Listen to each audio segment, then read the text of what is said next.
Let me tell you something. Cancer is the only fight where you can be winning and still be scared as hell, especially prostate cancer. They say if you catch it early, you survive, and that's cool, but you know what they forget to mention? Surviving still don't feel like you're winning. I mean, it feels like being out on parole with death as your parole officer. Every 6 months, I gotta go get my PSA test. Just one little vial of blood. That little tiny vial of blood has an emotional weight of an entire funeral, but they're checking your levels, you know? So the first thing is you got 3 different kinds of treatment. For example, for the guys that got the surgery. Look, for those who had the surgery, they don't just remove your prostate. Oh no, they evict that mug, man. No goodbye, no ceremony, just pack your shit and go. You wake up after surgery like you got jumped on by a surgeon with some beef, you know? You're just sitting there like, hey, did my Johnson even survive this mugging?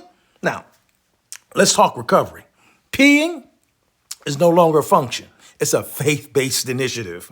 I mean, you're standing over the toilet whispering, I believe in me, I believe in me. And sex, oh, you forget about sex. All you can have is flashbacks on what sex used to be. Texting your ex like, hey, remember back that one time at '07 when I just wanted to say thank you, emoji, emoji, emoji, emoji. I mean, even after surgery, the doctor say, well, we got it all. You should be fine. Yeah, should. That's a word you should use for blind dates and undercooked chicken. Should. So every PSA test like after surgery is like being stalked by the ghost of prostate past. Then there's radiation, which is what I had. Now, when you're going through radiation, you don't get sliced, but you do get microwave. You know, you lay in that machine like a hot pocket with a soul, you know? Then they tell you it's targeted and safe. Right. So's drone warfare. They make you drink water so your bladder's full to shift your prostate just right. So now you're fighting cancer while you're trying not to wet up the MRI table.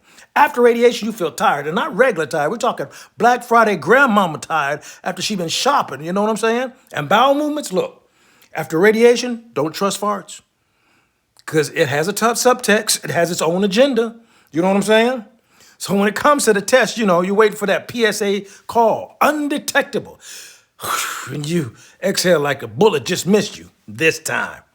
But you still walk around like a man who knows he's been shot before, you know? Now, if you had seeding, this is like the James Bond treatment. They don't cut, they don't blast, they just drop radioactive Tic Tacs right on your prostate and say, hey, don't worry about it, they'll fade in about 6 months, just like your dating life. They literally turn your nuts into a glow stick. You walking around like a damn nuclear reactor. Sir, we advise you to not hold babies or stand near any electronics.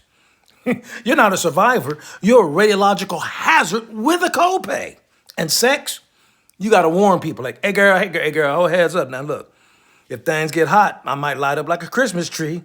Jingle bells, jingle bells. And then the PSA comes back, same ritual, same call, same exhale.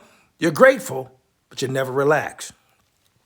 You see, no matter which route you take, the knife, the microwave, or nuclear nuts, the story ends the same. That 6-month checkup. Cancer don't care if you're clean.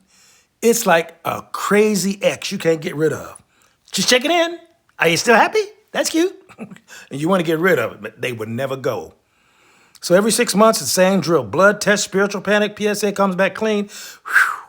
But deep down, you know you didn't beat it. You just outlasted it for now. Because even when you win, it still feels like you're losing. Just in slow motion. Slow motion.